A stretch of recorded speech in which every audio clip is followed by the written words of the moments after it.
एक ऐसा बंदा जिसने अपने क्लान के लिए, अपने लोगों के लिए, अपने भाई के लिए खुद का पूरा जिंदगी खत्म कर दिया, लेकिन आखिरी में क्या मिला? सिर्फ धोखा। लाइफ की आखिरी में जाके खुद के भाई से मिला धोखा। इसी पछतावे के साथ मारा गया, मैंने तो मेरा जिंदगी का भी जी ही नहीं पाया। सारे टाइम तो इन लोगों के लिए जिया, खुद के लिए जीने का टाइम ही नहीं मिला। और आपने एमसी का इतना ज्यादा दुख देखने के बाद शायद से गॉड को भी अच्छा नहीं लगा। इसी बात से आपने एमसी को फिर से 20 साल पहले रिबोन कर देता है, और रिबोन होने के बाद आपने एमसी के पास अपना पुराना जिंदगी का सारा नॉलेज और ताकत दोनों ही रह जाता है। और इस मंगा के अंदर हम लोग देखेंगे अपने एमसी किस तरह से अपना पुराना नॉलेज और ताकत को मिला के नया जिंदगी को खुद के लिए जिएगा, पुराने जिंदगी के दुश्मनों से किस तरह से बदला लेगा, और अपने आप को सारे लोगों के सामने किस तरह से रिप्रेजेंट करेगा। और इस मंगा के नाम है the reborn young lord as a assassin. तो फिर चलो एक साथ मिल के अपने एमसी का पूरा जर्नी को देखेंगे, और कहानी का थोड़ा हिस्सा जानने के बाद किस किस को इस मंगा के ऊपर इंटरेस्ट आ रहा है कमेंट करके बता देना। अगर 10-15 कमेंट भी आ जाए तो अभी भाई के लिए बहुत ज्यादा है, क्योंकि भाई को भी पता है भाई के चैनल के अंदर उतना ज्यादा सपोर्ट तो नहीं मिलता, उतना ज्यादा लोग तो नहीं देखता भाई के चैनल को। 10-15 ही काफी है, भाई को थोड़ा सा मोटिवेशन मिल जाएगा और भी अच्छे से वीडियो को बना पाऊंगा। तो फिर मिलेंगे वीडियो के अंदर।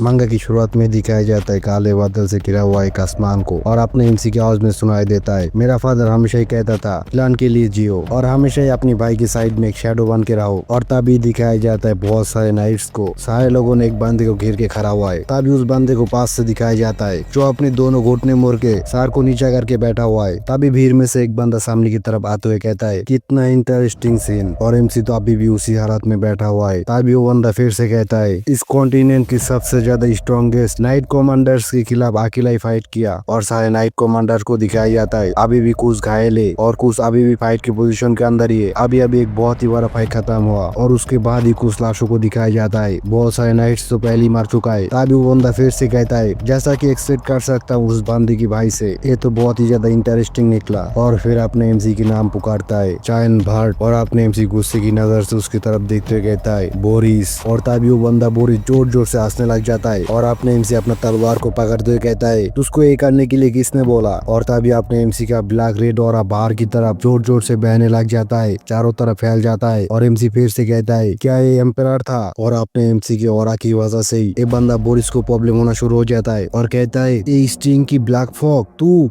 जैसा कि रूमर्स में सुना था बिल्कुल उसी जैसा है। और फिर एमसी को दिखाया जाता है वो इस बार पूरी तरीके से खड़ा हो चुका है, और उसकी पूरी बदन से बहुत ही ज्यादा रेड ब्लैक फॉग बाहर की तरफ बह रहा है। और फिर से बोरिस कहता है, तू एक मिस्ट का एसेसियन है। मिस्ट एक ऐसा ऑर्गेनाइजेशन है जो हमारे नाइट के लिए एक लाइट जैसा है। मैं हायर अप के पास रिपोर्ट करूंगा कि मुझे एक ऐसे प्राणी से छुटकारा मिला जो डिमोन के साथ मिला हुआ था। तभी एमसी कहता है, श्योर, क्यों नहीं। अगर इसके बाद तेरे पास मुंह होगा तब तू जाके बोलेगा ना। मैं तुझे प्रॉमिस करता हूँ जब मैं खत्म करूंगा उसके बाद तेरे पास बोलने के लिए जीभ भी नहीं रहेगा। तभी बोरिस फिर से कहता है, अगर यही तेरा सीक्रेट पावर है तो सबसे अच्छा होगा तो गिव अप कर दे। इस जगह पे हम लोगों ने पहले ही 9 स्टार मैजिक बैरियर कास्ट कर चुका हूँ। तभी एमसी मन में सोचता है, मुझे जैसे भी करके इस जगह से बाहर निकलना होगा, और उसके बाद मेरे भाई की पीठ पीछे कौन है रियल कल्प्रिट उसको ढूंढ के निकलना होगा। और उसके बाद ही बहुत ही ज्यादा खतरनाक लुक देते हुए कहता है, एक मैजिक बैरियर, मैं इसको एक ही झलक में तोड़ दूंगा। तभी पीछे से एक और बंदा सामने आ जाता है और कहता है, चायन रुक जाओ। और अपने एमसी उसको देखने के बाद बहुत ही ज्यादा कंफ्यूज हो जाता है। और फिर एमसी के आवाज में सुनाई देता है, मेरे फादर हमेशा ही कहता था क्लान के लिए जियो,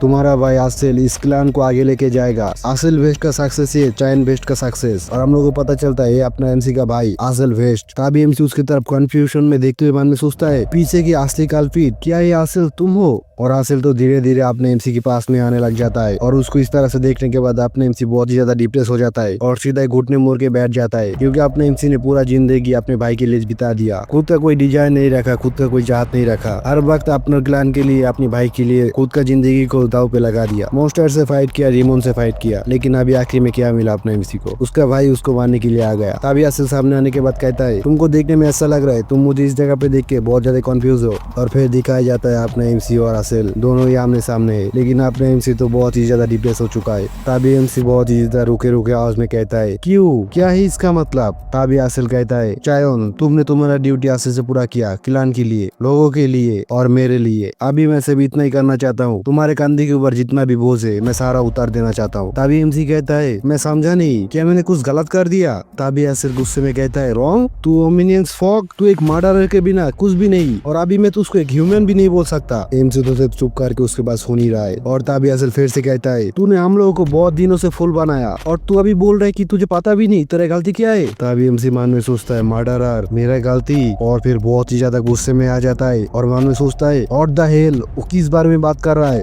और फिर पास्ट के बारे में याद करता है, उसके भाई के लिए, उसकी क्लान के लिए उसने क्या क्या किया। एम्परर के सक्सेस फाइट के अंदर उसके भाई के लिए उसने फाइट किया, उसको भाई को जिताया, डीमन किंग आर्मी को खत्म किया और सारे कॉन्टिनेंट को एक साथ करने के लिए और किया। मैंने तुझे इन सब चीजों में मदद किया और उसके बाद अभी जो तू है वो बन पाया। मैंने मेरी पूरी जिंदगी तुझे साफ किया। और गुस्से की वजह से तो उसके पूरा शरीर से और भी ज्यादा जोर जोर से माना बहने लग जाता है और मन में फिर से सोचता है और तू अभी मुझे अबेंडेड कर रहा है, मैंने 20 सालों से तेरे लिए कुत्ते जैसा काम किया। और फिर गुस्से की वजह से सीधे उठ जाता है और उसका तो लुक बहुत ही ज्यादा खतरनाक हो जाता है। और फिर से मन में सोचता है अभी ये कोई मैटर नहीं कि मेरा बॉडी पूरी तरीके से ब्रेक डाउन ही क्यों ना हो जाए, मैं अभी तुझे सही से सबक सिखाऊंगा और इसके लिए तुझे डिस्ट्रॉय भी क्यों ना करना पड़े। और दिखाया जाता है एमसी का ऑरा और भी जोर जोर से बहना शुरू हो चुका है। और इस ऑरा को देख के सारे नाइट्स तो बहुत ही ज्यादा शॉक हो जाता है। और इन नाइट्स में से एक नाइट चिल्लाते हुए कहता है उसके पास अभी भी इतना ज्यादा माना है, ये कैसे पॉसिबल है, वो तो इंसान नहीं है। तभी एमसी बहुत ही ज्यादा भारी आवाज में फिर से कहता है how silly the hero is, खुद की छोटे भाई को मारना चाहता है क्योंकि वो डरता है। और आपने एमसी तो पूरी तरीके से ट्रांसफॉर्म हो चुका है, एक नया ओपी लुक के साथ हम लोग के सामने आ चुका है। तब एमसी फिर से कहता है तुमको खुद से क्या शर्म भी नहीं लगता। तभी एसिल को दिखाया जाता है, वो तो एमसी की बात सुनने के बाद और भी ज्यादा चिढ़ जाता है, लेकिन तभी आपने एमसी सीधा ही फुल स्पीड के साथ उसके ऊपर अटैक करने के लिए दौड़ लगा देता है। और जाने के बाद सीधा इधर उधर से अपनी स्पीड की मदद से उसके ऊपर एक के बाद एक अटैक करते हुए जा रहा है। और एसिल भी अपने शॉट से एक एक करके अटैक को रोक रहा है, लेकिन तब भी अपने एमसी अचानक से उसके पीछे आ जाता है। और फिर मन में सोचता है सिर्फ एक ही काफी होगा उसके लिए। और एसिल को दिखाया जाता है वो तो अभी भी सामने की तरफ देख के फाइट कर रहा था, लेकिन अपने एमसी अचानक से उसके पीछे आ चुका है। तभी एमसी अपना नाइफ को लेके सीधे उसके ऊपर अटैक करने के लिए आ चुका है। और फिर से मन में सोचता है अगर मैं उसका वीक पॉइंट के ऊपर एक अटैक भी कर दूं तो फिर वो कभी भी रिजेनरेट नहीं कर पाएगा। और फिर अपना नाइफ को लेके सीधे अटैक कर देता है, लेकिन तभी उन दोनों के बीच में एक बैरियर आ जाता है। किसी ने उन दोनों के फाइट के अंदर इंटरसेप्ट किया है, अपने मैजिक बैरियर की मदद से एमसी को रोक दिया है। और एमसी भी अचानक से इस मैजिक बैरियर को देख के कंफ्यूज हो जाता है और तभी पीछे की तरफ देखता है और देखता है बोरिस ने अपने मैजिक पावर की मदद से एमसी को रोक दिया। Dam Boris. और तभी यू पोर बास्टर्ड एक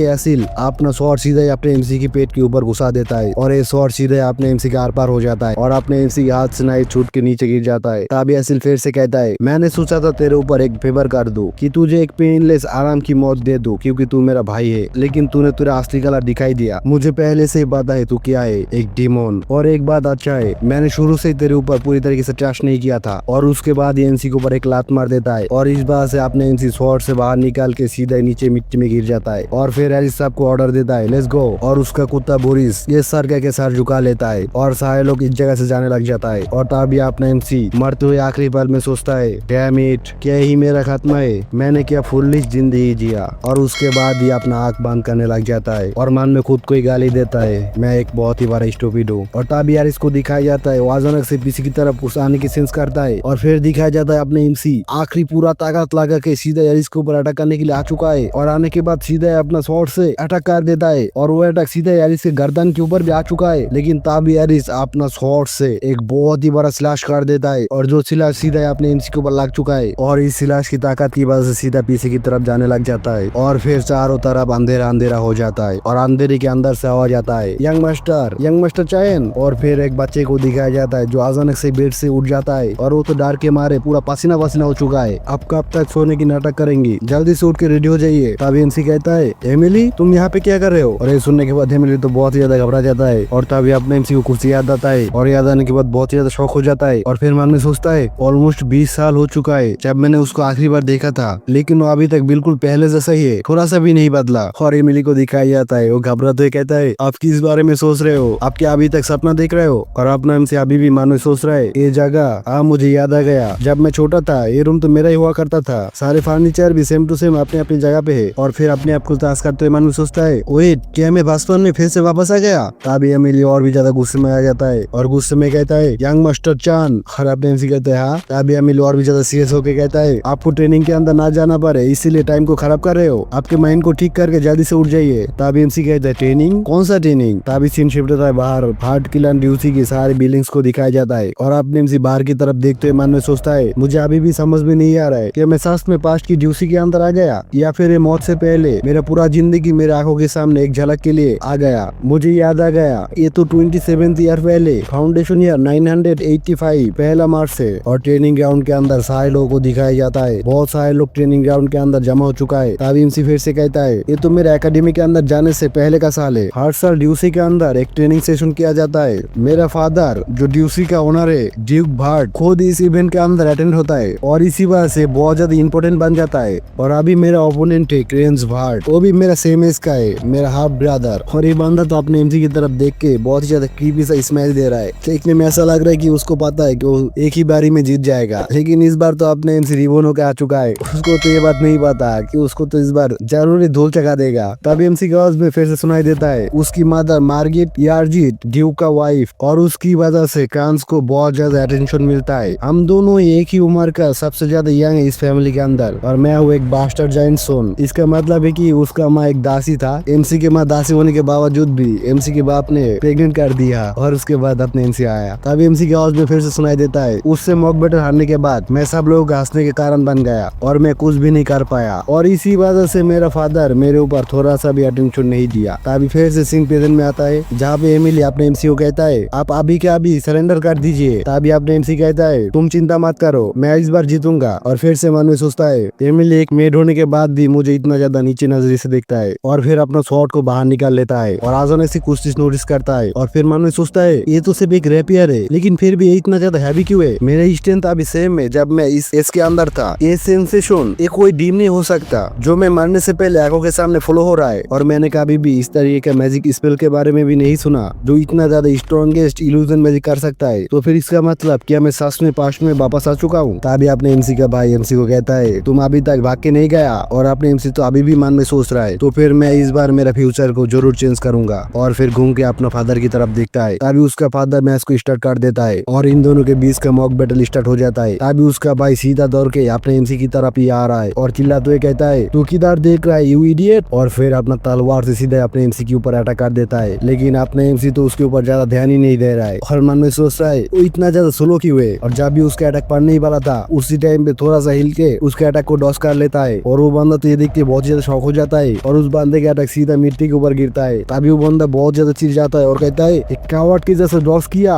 लेकिन तभी अपना एमसी सीधा ही उस शॉट से उस बंदे के शॉट के ऊपर अटैक कर देता है, और एमसी की ताकत के सामने वो बंदा कुछ भी नहीं कर पाता। उसके हाथ से सीधा ही उसका शॉट उड़ के पीछे की तरफ गिरने लग जाता है, और उसके बाद ये अपना एमसी अपना पैर से उसके पैर के ऊपर लात मार देता है। और इस लात मारने के बाद तो उस बंदे का हालत खराब हो जाता है, दर्द के मारे चिल्लाने लग जाता है और फिर अपना पैर पकड़ के सीधा मिट्टी के ऊपर लोटपोट हो जाता है। और उसकी माँ तो बहुत ज्यादा शॉक हो जाता है और चिल्लाते हुए कहता है सारेंस, और उसका फादर तो सिर्फ ध्यान से उन दोनों का फाइट देख रहा है। तभी एमसी उसकी तरफ बहुत ज्यादा कोल्ड लुक देते हुए मन में सोचता है तो फिर अभी मैं अगर उसके शोल्डर के ऊपर मेरा शॉट को रखूंगा तो फिर ये गेम इधर ही खत्म हो जाएगा। लेकिन ये काफी नहीं है। और फिर पास्ट के बारे में सोचते हुए मन में सोचता है जब मैं इसी एज में था सर्जन हमेशा उसके एंटरटेनमेंट के लिए मुझे बुली किया करता था। सिर्फ इतना ही नहीं, उसके बाद एकेडमी के अंदर भी बुली कंटिन्यू था। और फिर और भी ज्यादा कोड लुक देते हुए कहता है तो फिर अभी मैं उसको ऐसा सबक सिखाऊंगा और फिर से कभी भी मुझे बुली करने के बारे में सोचेगा भी नहीं। और फिर पैर से उसके ऊपर लात मारना शुरू कर दिया है। और एमसी का आवाज में सुनाई देता है इस लाइफ के अंदर मैं एक ऐसा बात को चूज करूंगा जो सिर्फ मेरे लिए होगा। और सार्जिन को दिखाया जाता है इसी का लात आते हुए देखिए बहुत ही ज्यादा डर जाता है और डर के हमारे जोर जोर से चिल्लाने लग जाता है, लेकिन अपने एमसी रुकता नहीं। उसके मुंह के ऊपर एक के बाद एक बहुत सारे लात मार देता है और तभी थोड़ी देर बाद दिखाया जाता है लिटरली उसके मुंह के अंदर से झाग निकलना शुरू हो चुका है और फेस के ऊपर जिस जगह पे अपने एमसी ने लात मारा था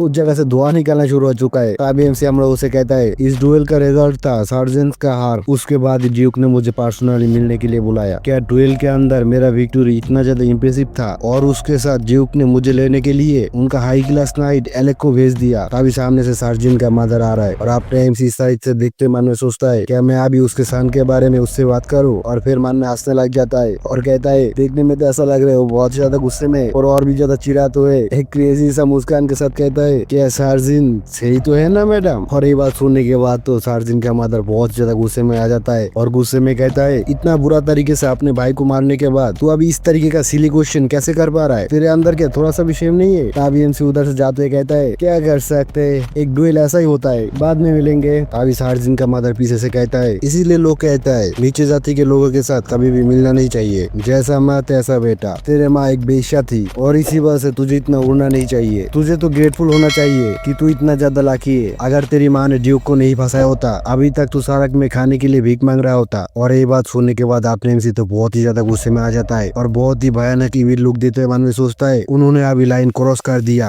क्या मैं अभी उनको मार दूं? और इसी सस्पेंस के साथ पहला चैप्टर इधर ही खत्म हो जाता है। मैं होप करता हूँ तुम लोगों को ये वाला मंगा अच्छा लगा। अभी भी सिर्फ एक ही एपिसोड डाला है, धीरे धीरे बाकी का भी डालते रहूंगा। और भी 2-3 चैप्टर देख लो तो फिर और भी अच्छे से कहानी ठोकोगे मंगा के साथ। और पहला चैप्टर देखने के बाद कैसा लग रहा है ये भी कमेंट करके बता देना। मुझे तो ये मंगा बहुत ज्यादा ओपी लगा था, इसलिए मैं एक्सप्लेन करने लग गया। मुझे पता है सब लोगों को तो हर चीज अच्छा नहीं लगता, किसी को अच्छा लगता है किसी को बुरा लगता है। तो तुम लोगों के अंदर से किस किस को अच्छा लगा ये भी कमेंट करके बताओ। आज के लिए इतना ही, good bye.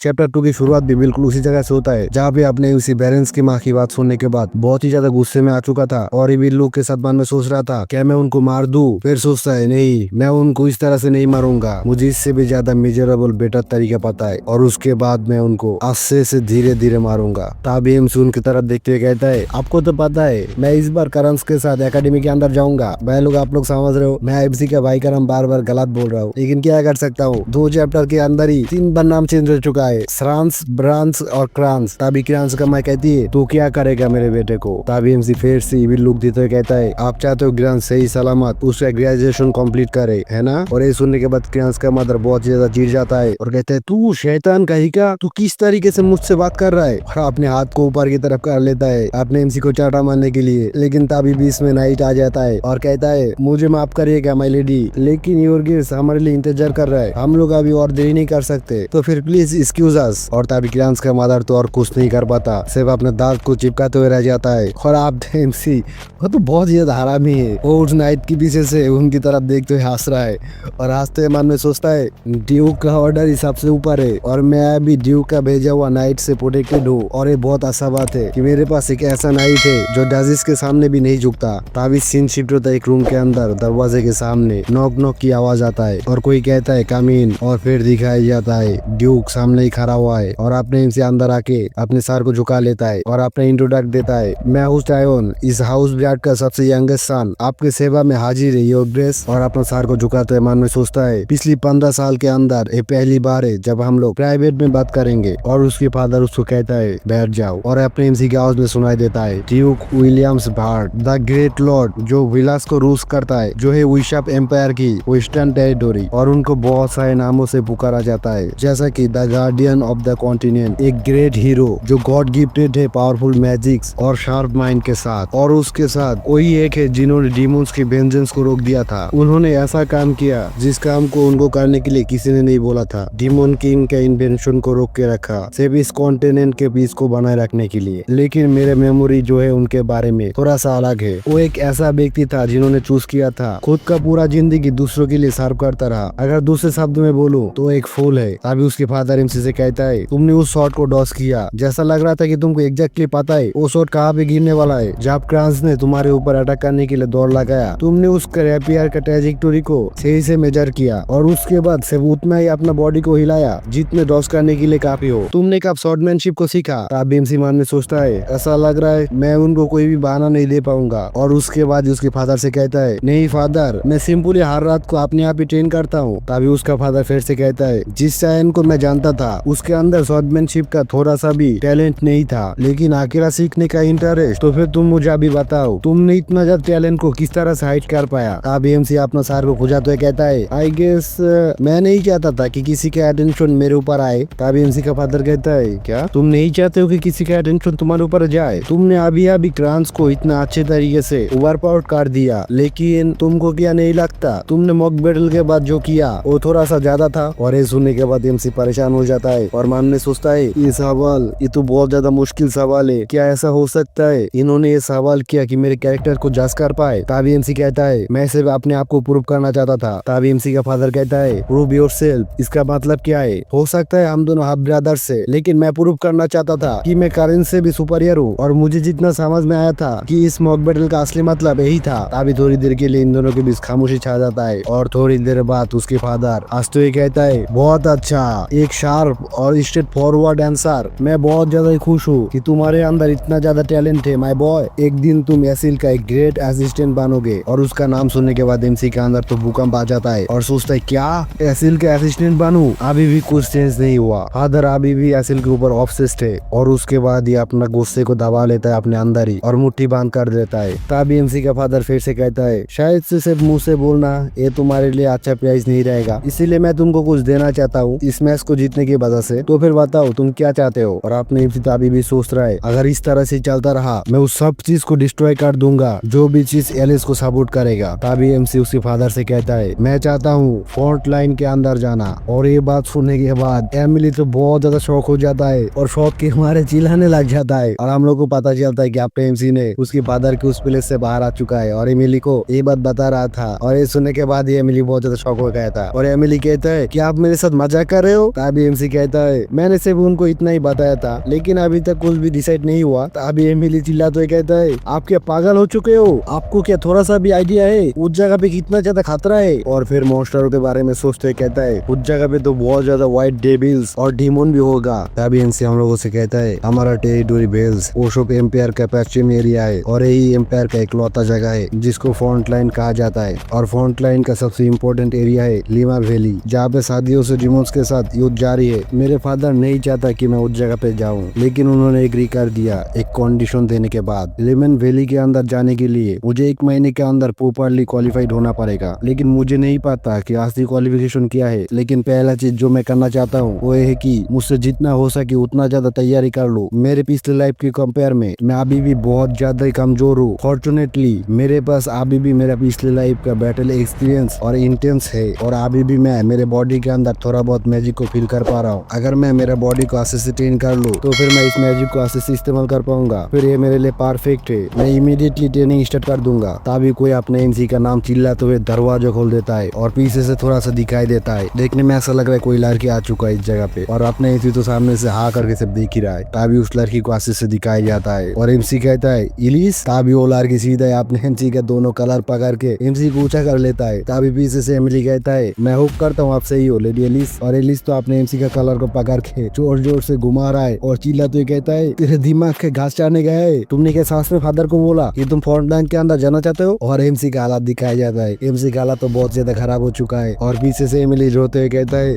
Excuse me miss. लेकिन एलिस तो बहुत ही ज्यादा गुस्से में आ चुका है। तभी एमसी कहता है डियर सिस्टर क्या पहले आप मुझे छोड़ सकते हो। और फिर एलिस एमसी को छोड़ देता है और आपने एमसी सीधा ही फ्लोर के ऊपर जाके गिरता है। तभी एलिस एमसी से कहता है मॉक बैटल के अंदर क्रांस को हराने के बाद तुमने क्या अपने आप को एक रियल वॉरियर समझते हो। और आपने एमसी कहता है नहीं मैं ऐसा नहीं सोचता। तभी फिर से एलिस चिल्लाते हुए कहता है रूफ टॉप के अंदर चलो। और तभी सीन शिफ्ट होता है बाहर की तरफ से बिल्डिंग्स को दिखाया जाता है और अपने एमसी और एलिस रूफ टॉप के ऊपर आ चुका है। देखने में ऐसा लग रहा है दोनों फाइटिंग के लिए रेडी है। तभी एलिस फिर से कहती है हमारा शॉट उठाने के बाद से हमारा मैच शुरू होगा। अगर तुम 3 मिनट तक मेरे अटैक्स को सर्वाइव करते हो तो फिर मैं तुमको फ्रंट लाइन के अंदर जाने के परमिशन दूंगा। तभी एमसी कहता है सिस ये क्या नेसेसरी है। तभी एलिस फिर से कहती है तुम माइंड मत करना, मैं तुमको एक सवाल करना चाहता हूँ चाइन तुम क्या फैमिली नेम को कैरी करना चाहते हो। तभी एमसी सोच में पड़ जाता है और मन में सोचता है वो किस बारे में बात कर रहा है लेकिन मेरे तो जीरो इंटेंशन है इस बारे में। तभी एलिस चिल्लाते हुए कहता है तो फिर मैच को अभी शुरू करे। और उसके बाद ये अपना शॉट को बाहर निकाल लेता है और दूसरी साइड से अपने एमसी भी अपना शॉट को बाहर निकाल लेता है। और अभी भी मन में सोच रहा है मैंने आज ही मॉक बैटल के अंदर कार्जिन को हराया था, एक ही दिन के अंदर मेरे साथ इतना ज्यादा इंसिडेंस हो गया। उसी पल एलिस थोर तो सीधा अपने एमसी के ऊपर अटैक करने के लिए आ रहा है और एमसी अचानक से उसको इस तरह से दौड़ते हुए देख के बहुत ही ज्यादा शॉक हो जाता है और अगले ही पल दिखाया जाता है एलिस ने सीधा अपने एमसी के ऊपर अपना शॉट से अटैक कर दिया है और अपने एमसी ने अपना शॉट से उसके अटैक को रोक दिया है। और अचानक से एमसी को इस तरह से रोकते हुए देख के एलिस भी बहुत ज्यादा शॉक हो जाता है और मन में सोचता है इम्पॉसिबल, उसने कैसे कर लिया, वो तो अभी भी सिर्फ 10 साल का ही है। और दूसरी साइड से अपने एमसी भी मन में सोच रहा है उससे भी 7 साल का छोटे ब्रदर के ऊपर ओके थोड़ा सा भी होल्ड बैक नहीं करेगा। और एलिस को दिखाया जाता है वो तो उस अटैक करने के बाद थोड़ा सा पीछे आ जाता है और फिर खड़ा होते हुए फिर से मन में सोचता है उसने अभी अभी मेरा शॉट का स्लैश को रोक दिया, वो क्या थोड़ा सा लाकी था। और फिर चीरते हुए कहता है मैं जितना छोटा था तुम तो उससे भी ज्यादा बेटर हो चायन। और एमसी का हालात दिखाया जाता है, उसका हालात तो और भी ज्यादा खराब हो जाता है और मन में सोच रहा है वो क्यों आप, मैं तो बहुत ही ज्यादा घबरा रहा उसका ये हालत देख के। और फिर कहता है एलिस। और फिर ही उन दोनों का बीच फाइट होना शुरू हो जाता है। एलिस अपना पूरा ताकत से एमसी के ऊपर अटैक कर रहा है और आपने एमसी का बॉडी तो अभी भी उतना ज्यादा स्ट्रॉन्गर नहीं है लेकिन उसके अंदर तो फाइटिंग का पूरा नॉलेज है। वो अपना पूरा नॉलेज और एक्सपीरियंस के मदद से ही एलिस का सारा अटैक को रोक रहा है। एमसी अभी भी इसे डिफेंड ही कर रहा है और तभी दिखाया जाता है एलिस को। वो तो अचानक से अपना दोनों हाथ से शॉर्ट को पकड़ के एमसी के ऊपर खड़ा अटैक कर देता है और तभी अपना एमसी अपना शॉर्ट से उसके अटैक को रोक देता है। लेकिन अपना एमसी को इसे अटैक रोकने में बहुत ज्यादा मुश्किल हो रहा है क्योंकि उसका बॉडी उसका साथ नहीं दे रहा है और धीरे धीरे उसका शॉट नीचे की तरफ जाने लग जाता है। लेकिन तभी अपने एमसी अचानक से अपना पूरा ताकत लगा के एलिस का शॉट को वापस कर देता है और एलिस भी ये देखिए बहुत ज्यादा शॉक हो जाता है और इस शॉक में ही हमारा ये वाला चैप्टर इधर खत्म हो जाता है। ये चैप्टर भी शुरू होता है बिल्कुल उसी जगह से जहाँ पे अपना एमसी ने एलिस का अटैक रोक दिया है और रोकने के बाद फ्लो में अपना शॉट को एलिस का बहुत ही ज्यादा नजदीक ले आता है और मन में सोचता है डैम इट, और फिर आखिरी मोमेंट पे अपना हाथ को घुमा के शॉट को दूर लेके आता है और फिर दोनों ही जाम करके पीछे की तरफ चलाता है और अपने एमसी जाम करके एक टेरिस के ऊपर लैंड करता है और फिर मन में सोचता है ये बहुत ही ज्यादा नजदीक था, अगर मैं आखिरी मोमेंट पे मेरा हाथ को नहीं घुमाता तो फिर शायद मैं उसको मार ही देता। Black mist shot technique instantly victim को मार देता है। अभी मैं कितना ज्यादा कमजोर हूँ इसको कंसीडर करने के बाद उसको मारे बिना फाइट को कंटिन्यू करना बहुत ज्यादा मुश्किल हो जाएगा। 3 मिनट पूरा होने में और कितना मिनट बाकी है। अभी तक मैं मेरे शॉट के ऊपर मैजिक करके मेरे कमजोरी को छुपा रहा था लेकिन अभी मैं ऑलमोस्ट लिमिट पे आ चुका हूँ और तभी एलिस को दिखाया जाता है वो तो चैंटिंग करना शुरू कर दिया है, ओ अर्थ ओ विंड आओ और मेरा शॉट बन जाओ। और तभी एमसी उसको देख के शॉक हो जाता है और कहता है एक लेवल 6 का मैजिक। तभी एलिस को दिखाया जाता है वो तो बहुत ही ज्यादा खतरनाक लग रहा है, उसकी शॉट तो बहुत ज्यादा चमक रहा है, उसने तो अपने शॉट के ऊपर aqua blade को एक्टिव कर चुका है। और एमसी उसको देखने के बाद उसका तो हालत ही खराब हो जाता है और मन में सोचता है क्या वो मुझे मारने की कोशिश कर रहा है, मैंने तो सोचा था ये मेरा टेस्ट है। तभी एलिस को फिर से पास से दिखाया जाता है उसका तो आंखों का कलर ही चेंज हो चुका है और बिरा रहा है, मैं हार नहीं सकता, मैं हार नहीं सकता, मैं हार नहीं सकता। और एमसी अभी भी मन में सोच रहा है ये बहुत ज्यादा बुरा है, उसका आंखों का कलर कम्प्लीटली चेंज हो चुका है। और तभी फिर से फाइटिंग स्टार्ट बैक तो मन में सोचता है अगर मैं इसको ब्लॉक भी कर दूं तो फिर इसका ब्लैक के वजह से मैं कैसल से उड़ के दूर जाके गिरूंगा, तो फिर अभी मैं एक ही चीज के ऊपर डिपेंड कर सकता हूँ। और उसके बाद इसी उस जगह से जाम कर देता है और फिर दौड़ते एलिस की तरफ ही जा रहा है और उधर एलिस तो अपना शॉट ऊपर की तरफ करके एक बहुत ही बड़ा अटैक रेडी कर चुका है। और तभी एमसी मन में सोचता है प्लीज आपको बाहर आने में इतना ज्यादा टाइम क्यों लग रहा है। और एलिस को दिखाया जाता है बहुत ही खतरनाक तरीके से, उसका लुक तो बहुत ही ज्यादा खतरनाक और सेक्सी लग रहा है ना। सच में एलिस इस स्टैंड के ऊपर बहुत ही ज्यादा सेक्सी लग रहा है। तुमको किस किस को सेक्सी लग रहा है कमेंट पे बताओ। और एमसी तभी भी मन में सोच रहा है जॉर्गियन कहाँ हो तुम। और तभी दिखाया जाता है उस नाइट को वो तो उन दोनों के अटैक के बीच में आ चुका है और चिल्ला तो ये कहता है रुक जाइए। और तभी अपना एमसी को एक हाथ से पकड़ लेता है और एलिस के अटैक को अपना शॉट से रोक देता है। और फिर दूर से दिखाया जाता है उस जगह पे एक बहुत ही बड़ा ब्लास्ट हो चुका है, उस ब्लास्ट का विंड इफेक्ट इतने दूर से भी महसूस हो रहा है। फिर नाइट कहता है लेडी एलिस आप क्या सोच के इतना ज्यादा ऑफेंसिव हो गई, आपको ओपोनेंट और कोई नहीं यंग लॉर्ड चाइन है। और एलिस भी धीरे धीरे शांत होने लग जाता है और तभी अपने एमसी को दिखाया जाता है उसका तो जान बच गया। और फिर लंबा सांस छोड़ते मन में सोचता है मैंने तो 1 सेकंड के लिए सोच लिया था तुम नहीं आने वाले हो। और तभी एलिस का होश आ जाता है और चिल्ला तो ये कहता है ये मैं क्या करने वाला था, शायद मुझे माफ कर देना, मैं 1 मिनट के लिए सेंसलेस हो गया था। और अपने एमसी को हाक कर लेता है फिर से रोते रोते कहता है मैं तो बस तुमको फ्रंट लाइन के अंदर जाने नहीं देना चाहता था, इसीलिए सिर्फ तुमको रोक रहा था और मैं पूरी तरीके से भूल गया था कि मैं क्या कर रहा था। तभी एमसी मन में सोचता है एलिस तुम हमेशा ही ऐसे हो, नो मैटर व्हाट तुम क्या करते हो हमेशा ही तुम तुम्हारा पूरा देने की कोशिश करते हो। तभी एमसी उसको ओल्डर सिस्टर एलिस के बारे में हम लोगों को बताता है, यहाँ तक एकेडमी के अंदर भी जो इस कॉन्टिनेंट का सबसे ज्यादा talented swordsmanship magic and alchemist student का घर है। एलिस हर सब्जेक्ट में अनमैचड एस क्लास इलाइट है और उसका ब्यूटी भी सारे लोगों को मात दे देता है, इसी वजह से उसको गॉड चाइल्ड बुलाया जाता है। और उसने एक शॉट को पकड़ के बड़ा हुआ, वो और एलिस दोनों ही पोटेंशियल कैंडिडेट था next guardian of the continent के लिए, लेकिन उसका लाइफ एक ट्रेजिक के साथ खत्म हुआ। ऑर्डर ऑफ द लाइट के अंदर इंटर करने की कुछ दिन बाद ही आई मिस यू एलिस एक अपने एमसी भी उसको हाक कर लेता है और फिर से मन में सोचता है इस बार मैं तुमको प्रोटेक्ट करूंगा। और अपने एमसी को उस तरह से हाक करते हुए देख के एलिस को भी अच्छा लगता है। तभी एलिस उस नाइट की तरफ देखते हुए कहता है सर जुर्कान आप तो मेरे फादर का गार्ड नाइट है ना, लेकिन मेरे फादर तो अभी एक जर्नी में गया। तभी वो नाइट कहता है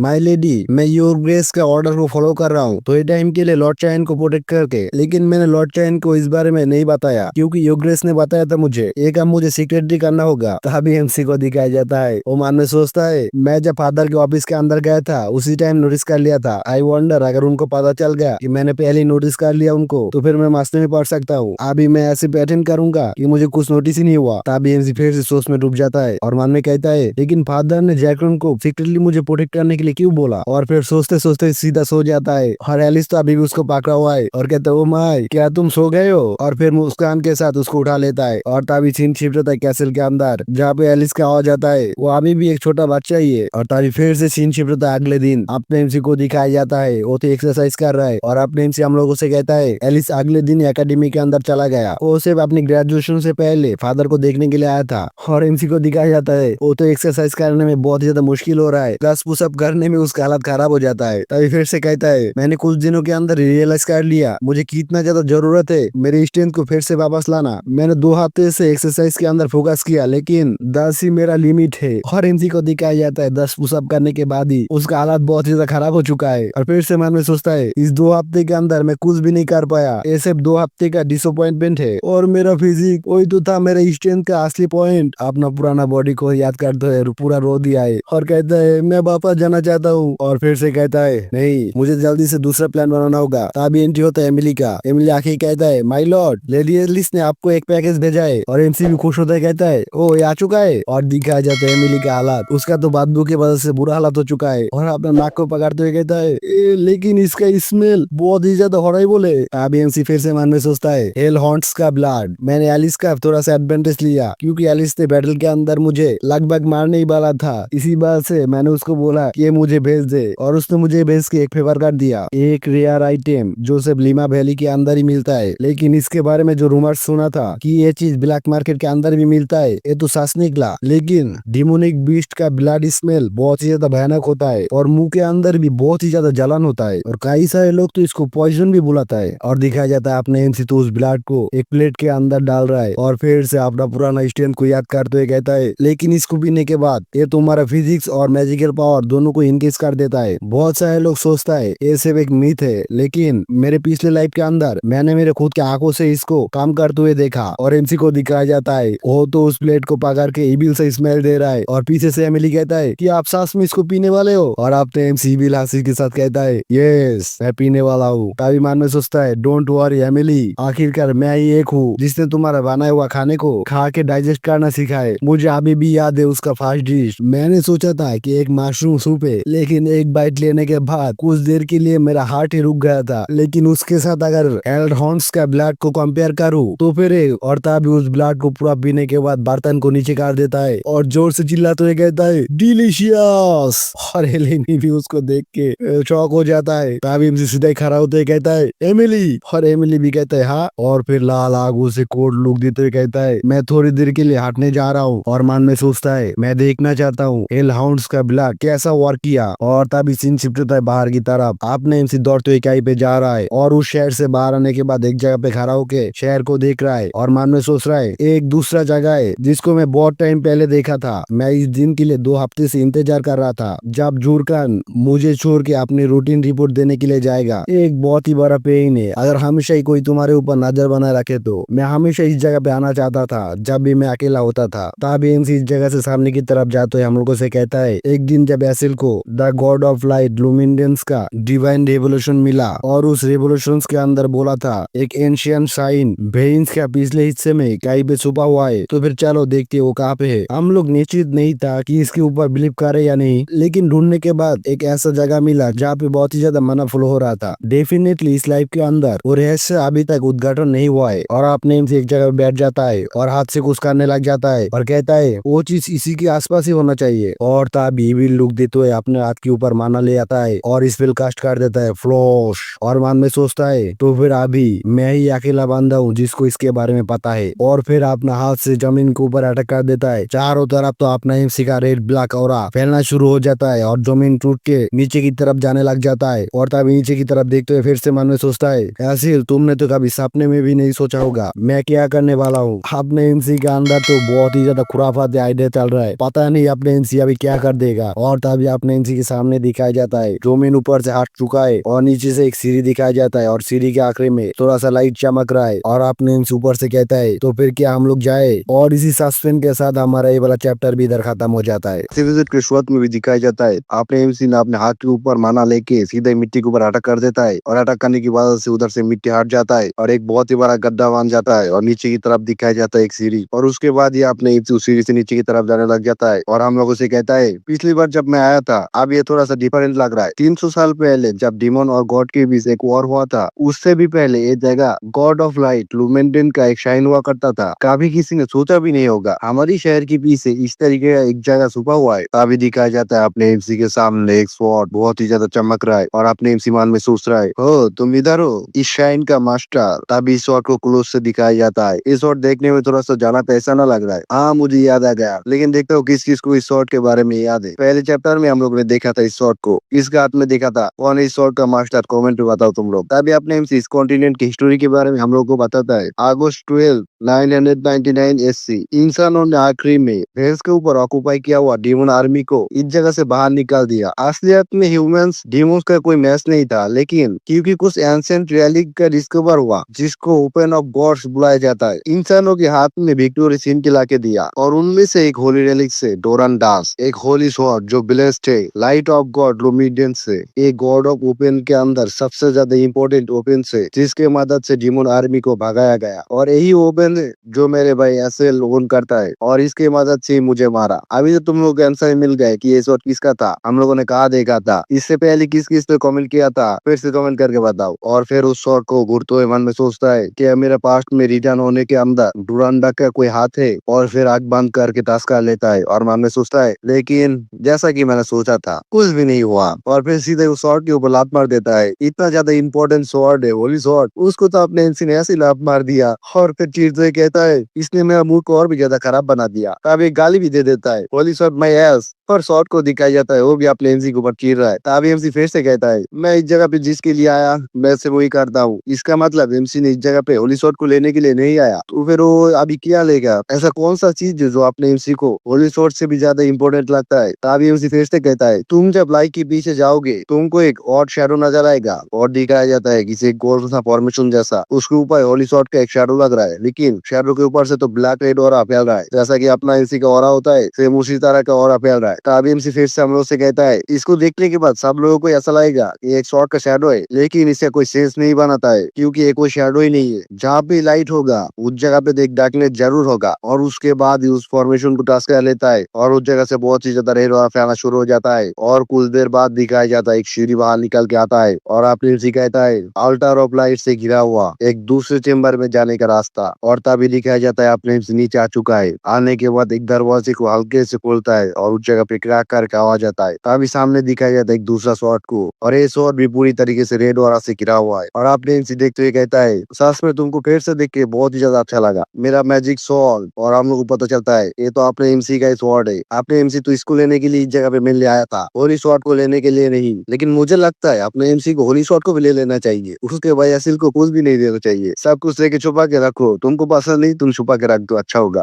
सामने से खतरे टल जाएगा ना। तभी अपने शॉट को पकड़ लेता है और आपने एमसी से तो बहुत ही ज्यादा इविल हो रहा, मतलब कि डार्क रेड और बाहर निकल रहा है। और एमसी चिल्लाते हुए कहता है मेरा शॉट किराम, और उस शॉट से और भी ज्यादा रेड और बाहर की तरफ निकल रहा है। जैसा लग रहा है कि पहली बार किसी ने किसी मैजिक शॉट को उठाने के टाइम जिस तरह से बहुत ज्यादा और बाहर निकलता है सेम उसी तरीके से फिर से एमसी शॉट से कहता है जागने का टाइम हो चुका है, उसी पे है। और फिर इधर उधर हिला के उस शॉट को जगाने की कोशिश करता है और फिर उस शॉट को पकड़ते हुए बहुत ही ज्यादा लाभ भी महसूस करता है और कहता है ओह मैं इस फेमिलियर फीलिंग्स को बहुत ज्यादा पसंद करता हूँ और मैं इंतजार नहीं कर पा रहा हूँ, तुम्हारी मदद से किसी चीज को स्लाइस करना चाहता हूँ। तभी अंधेरे के अंदर से ब्लैक शैडो के जैसा कुछ चीज बाहर निकल के आना शुरू हो जाता है और बहुत ही भारी आवाज में कहता है की तुम तो बहुत ही ज्यादा इंटरेस्टिंग बच्चे हो, तुमको क्या पता नहीं तुमने इस चीज को पकड़ा हुआ है, इसका मतलब तुमने मुझे जगा दिया। तभी एमसी कहता है अभी मैंने इसको पकड़ा हुआ है तो फिर ये अभी मेरा हुआ। तभी वो मोस्टर और भी ज्यादा बड़ा हो जाता है और कहता है तू तो बहुत ही ज्यादा फुलिश है, तू एक मैजिक शॉट को जगा दिया लेकिन अभी रिग्रेट करने में बहुत ही ज्यादा देर हो चुका है। तू छोटे बच्चे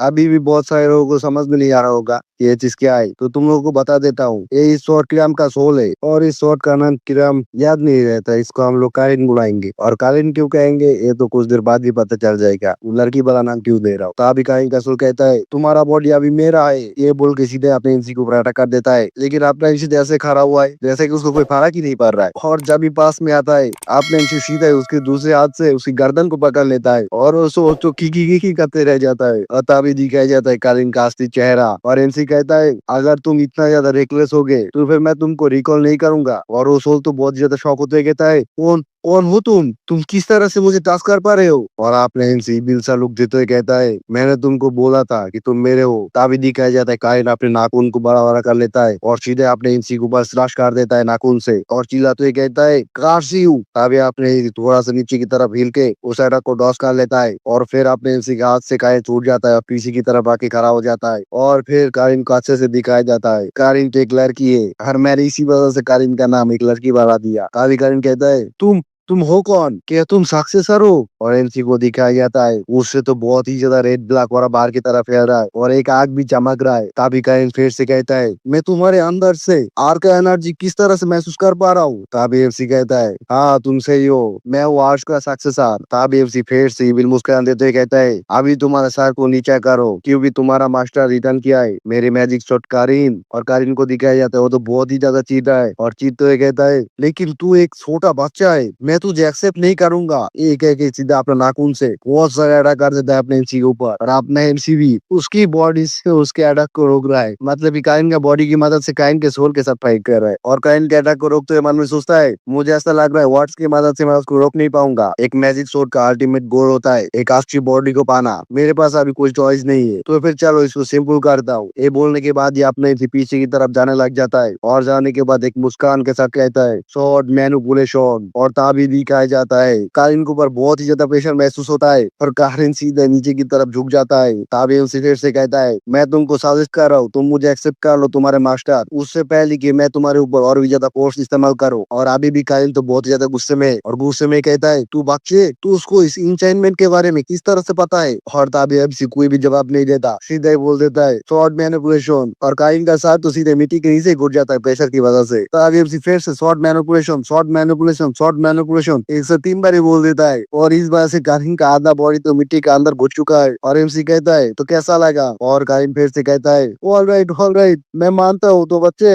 और आपने इनसे सुनने के बाद फिर से कहने लग जाता है शॉर्ट मैन और तभी कारिन रुकते हुए कहता है मैं मानता हूँ मास्टर। और फिर आपने इनसे रुक जाता है और मन में सोचता है मुझे वो चीज मिल गया जिसके लिए मैं इस जगह पे आया था तो फिर अभी मुझे वापस चले जाना चाहिए, मैं इस जगह पे आया हूँ बहुत देर हो चुका है। तभी शॉर्ट के अंदर से कारिन कहती है मुझे तो सही से याद भी नहीं, मैं आखिरी बार का बाहर की हवा से सांस लिया था। और फिर एक छोटे से फॉर्म में बाहर आ जाता है और कहता है मैं बहुत ही ज्यादा एक्साइटेड हो रहा हूँ। फिर एमसी से कहता है सो मास्टर आपका नाम क्या है? तब एमसी कहता है चायन चैन भाट। फिर कॉन्फ्यूजन में कहता है चायन मैंने तो ये नाम कभी सुना नहीं, तो फिर आप बोल रहे हो आपने आपके जैसे एक बच्चे को चूज किया? तब एमसी जवाब देता है हाँ मेरे पिछले जिंदगी में। तभी कारिन भी बहुत ज्यादा कॉन्फ्यूजन में आ जाता है और कॉन्फ्यूजन में कहता है प्रीवियस लाइफ इसका मतलब क्या है? तब एमसी कहता है मैं पहले एक बार मार चुका हूँ। और कारिन को दिखाया जाता है वो तो अभी भी ज्यादा कंफ्यूजन में कहता है ये बच्चा कौन है? भाई फिर से दिखाया जाता है अपने एमसी और कारिन दोनों ही इस बार पुलिस वार्ड के सामने आ चुका है और कारिन कहती है ओ ऐसा लग रहा है ये बला अभी भी सो रहा है। और आपने एमसी भी कहता है हाँ इसका मास्टर शायद से 20 साल बाद ही आएगा। तो अभी कारिन कहती है सुनने में तो ऐसा लग रहा है कि आपको कुछ पता है जो मुझे पता नहीं। और आपने एमसी को दिखाया जाता है वो तो अपना स्वॉर्ड को पीछे की तरफ करके सीधे उस होली स्वॉर्ड की हैंडल के ऊपर स्लैश कर देता है और इस अटैक के बाद होली स्वॉर्ड का हैंडल काट के आपने एमसी के सामने आ जाता है और आपने एमसी उसको पकड़ लेता है। और ये देख के तो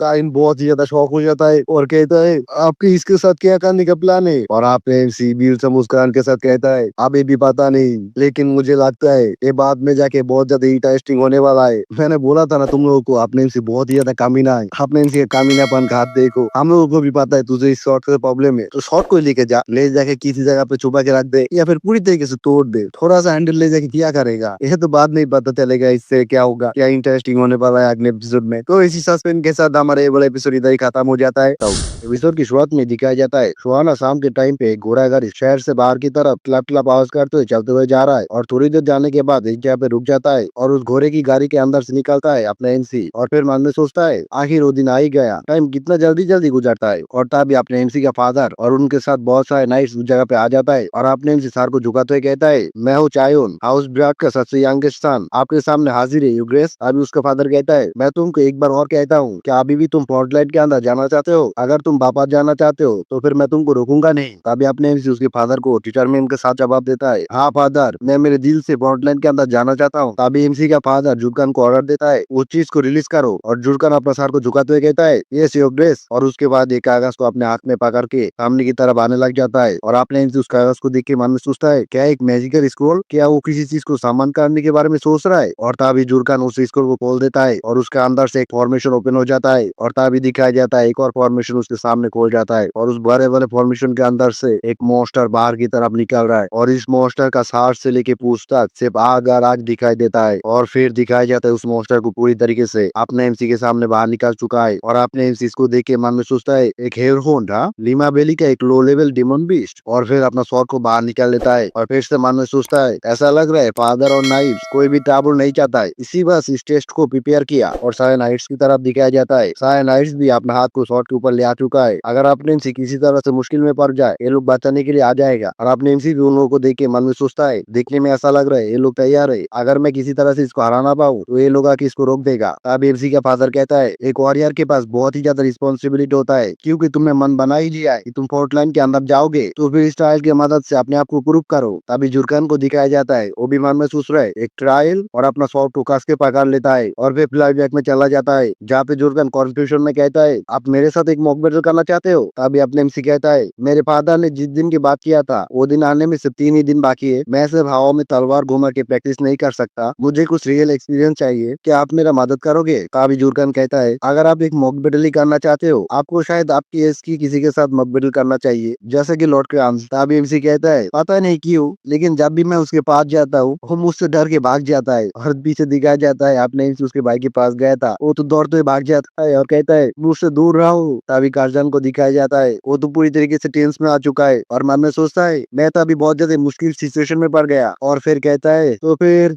जैसा आप चाहते हो माय लॉर्ड, लेकिन मैं सिर्फ मेरी स्कोवर को इस्तेमाल करूंगा। और आपने एमसी उसकी बात सुनने के बाद बहुत ही ज्यादा खुश हो जाता है और तभी जुर्कान फिर से कहता है मैं सिर्फ डिफेंडिंग में फोकस करूंगा, प्लीज आपका जैसा मर्जी उसी तरह से अटैक कर सकते हैं। तभी आपने एमसी कहता है आपका बहुत ज्यादा शुक्रिया जुर्कान, ओ मेरा एक और रिक्वेस्ट है। और फिर कोड लुक देते हुए कहता है आप एक भी शब्द फादर को नहीं बताएंगे इस मॉक बैटल के अंदर क्या हुआ, ये मेरा ऑर्डर है। और एमसी की बात सुनने के बाद जुर्कान तो कंफ्यूजन में आ जाता है और तभी आपने सीधे जुर्कान की तरफ अटैक करने के लिए बढ़ जाता है और फिर अपना तलवार से जुर्कान की तरफ एक अटैक कर देता है और जुर्कान अपने स्वॉर्ड से उसके अटैक को रोक देता है। अभी भी स्वॉर्ड को मनियम से बाहर नहीं निकाला, सिर्फ डिफेंस कर रहा है और उसके बाद देखने के बाद मन में सोचता है ये अटैक बहुत ही ज्यादा ताकतवर था, इम्पॉसिबल, एक 10 साल का बच्चा इतना ज्यादा ताकतवर अटैक कैसे कर सकता है। और तभी आपने फिर से उसके सामने आ जाता है और एमसी को देखने के बाद जुर्कान फिर से शॉक हो जाता है और मन में सोचता है कैसे वो इतना फास्ट कैसे। और तभी फिर से दिखाया जाता है आपने उसके सामने से गायब हो जाता है और जुर्कान तो सिर्फ कन्फ्यूजन में पड़ जाता है। और फिर दिखाया जाता है आपने एमसी को वो तो जाम कर सीधे जुर्कान के सर के ऊपर आ चुका है और जुर्कान अभी भी मन में सोच रहा है वो कहाँ पे गया। और फिर जुर्कान अपने एमसी को नोटिस कर लेता है लेकिन तभी अपने एमसी भी अपना पूरा ताकत लगा के जुर्कान के ऊपर एक स्लैश कर देता है और जुर्कान अभी भी अपने एमसी का अटैक रोक देता है। और तभी अपने एमसी फिर से स्पीड की मदद से जुर्कान के पीछे की तरफ आ जाता है और आने के बाद एक के बाद एक स्लैश कर देता है जुर्कान के ऊपर। और जुर्कान को भी कम मत समझना, वो भी एक गार्डियन नाइट है, वो भी अपने तलवार से अपने एमसी का सारा अटैक रोक देता है। और तभी अपने एमसी और भी ज्यादा कोट लुक देते हुए अपना स्वॉर्ड लेके सीधे जुर्कान के ऊपर एक जबरदस्त अटैक कर देता है और जुर्कान को दिखाया जाता है अपने एमसी का ये वाला अटैक जुर्कान अपने स्वॉर्ड को एक ही हाथ से पकड़ के रोक देता है। और तभी अपने एमसी जंप करके पीछे की तरफ आने के बाद कहता है देखने में ऐसा लग रहा है आपको मैं अभी भी हरा नहीं पाऊंगा। और फिर अपना तलवार को मयन के अंदर घुसा देता है। गुड जॉब जुर्कान और आपकी हेल्प के लिए बहुत ज्यादा शुक्रिया। और जुर्कान को दिखाया जाता है वो तो अभी भी उसी पोजीशन के अंदर ही अटका हुआ है, तो वो बहुत ही ज्यादा शौक हो चुका है और कहता है सुपर वर्क माय लॉर्ड। और फिर मन में सोचता है कमजोर लॉर्ड चैन इतना ज्यादा स्टील कप बन गया। तभी फ्लैशबैक खत्म हो जाता है और जुर्कान अभी भी मन में सोच रहा है उस दिन मैं जो फील किया था मैं बहुत ज्यादा कॉन्फिडेंट हूँ लॉर्ड चैन के ऊपर, वो कोई भी ट्रायल को ओवरकम कर देगा। और दिखाया जाता है आपने इनसे और हेलोन दोनों ही आमने सामने आ चुका है और फिर दोनों ही जाम करके एक दूसरे के ऊपर अटैक करने के लिए आ रहा है। और आपने इनसे मन में सोच रहा है हाँ वो अभी इधर से आ रहा है और हेलोन को दिखाया जाता है वो तो पूरी गुस्से के साथ उड़ाते हुए अपने जिसी तरह अटैक करने के लिए जा रहा है और फिर उसके आंखों के ऊपर एक काट लग जाता है। और अगले मोमेंट पे दिखाया जाता है अपने एमसी सामने की तरफ और हेलहोन पीछे की तरफ। अपने एमसी ने तो एक अटैक कर चुका है और हेलहोन का बॉडी के अंदर भी काट है। और फिर अपने एमसी को दिखाया जाता है पीछे की तरफ दिख के मन में सोचता है मैं अभी भी बहुत ज्यादा कमजोर हूँ एक डीमन बीस्ट के साथ हेड ऑन फाइट करने में, जितना आराम से हो सके मैं उसको उतना ज्यादा आराम से खत्म करना चाहता हूँ। और तभी हेलहोन भी अपने एमसी की तरफ घूमता है और अपने एमसी अभी भी मन में सोच रहा है मैं इस बुलो के साथ इसका लाइफ को खत्म करूंगा। और फिर अपना तलवार लेके सीधे हेलहोन की गर्दन के ऊपर अटैक कर देता है और इस अटैक की वजह से हेलहोन का तो जी भी बाहर निकल के आता है। और उसके बाद ये आपने सीधे जंप करके अपना स्वॉर्ड को उसके सर के ऊपर फेंक के मारता है और हेलहोन तो सिर्फ गुर्राते रह जाता है। और सारे नाइट भी अपने एमसी को इस तरह से फाइट करते हुए देख के बहुत ज्यादा शॉक हो जाता है और उसके फादर को दिखाया जाता है वो तो बहुत ही ज्यादा खुश हो जाता है। और तभी अपने एमसी उस मॉन्स्टर के सामने खड़ा होते हैं मन में सोचता है कई सारे बोतल हेलहोन का ब्लड का बर्बादी हुआ लेकिन मैं रिस्क नहीं ले सकता, कोई भी सोचे कि मैं और भी नहीं हूँ, और फिर अपना तलवार को बाहर की तरफ निकाल लेता है और तभी बी से अपने एमसी के फादर के खिलाफ करते हुए कहता है मैग्निफिसेंट चायोन, मतलब अपना एमसी का फादर तो बहुत ज्यादा इंप्रेस हो चुका है अपने एमसी से, और फिर से कहता है तुमने आज अपने आप को प्रूव कर दिया कि तुम फोर्टलाइट के अंदर जाने के लिए और भी हो। तभी आपने इसे अपना छार को फिर से झुकाते हुए कहता है थैंक यू फादर। तभी धीरे से एंट्री होता है कारिन का, जो कहता है ए मास्टर, क्या आप मुझे किचन नाइफ बना के रखोगे? फिर एमसी कहता है नहीं तो, तुम तो एक मैजिक स्वॉर्ड हो, लेकिन अचानक से ऐसा क्यों? और फिर कारिन बहुत ज्यादा गुस्से में आ जाता है और गुस्से में कहता है तो फिर आप मुझे इस्तेमाल क्यों नहीं कर रहे हो? मुझे पावर के लिए ब्लड की जरूरत है। और फिर भूखे बच्चे की तरह अपना जीप को बाहर निकलते हुए कहता है प्लीज मुझे सिर्फ एक जीप लेने दीजिए। तभी अपने कारिन को खींचते हुए कहता है तुम इसके लिए चिंता मत करो। और फिर है कारिन भी उसकी तरफ देखता है और आपने एमसी का भी लुक दिखाया जाता है, वो तो कारिन की बॉडी को अपने हाथ में पकड़ते हुए कहता है मैं बहुत ही जल्दी तुमको बहुत बार इस्तेमाल करने वाला हूँ, तुम सिर्फ थोड़ी देर के लिए इंतजार करो। लेकिन कारिन भी किसी से कम नहीं, वो भी बहुत ज्यादा गुस्से में आ जाता है और गुस्से में कहता है तो फिर आपको मुझे पहले इस्तेमाल करना चाहिए था। और इसी सस्पेंस के साथ हमारा ये वाला चैप्टर इधर ही खत्म हो जाता है।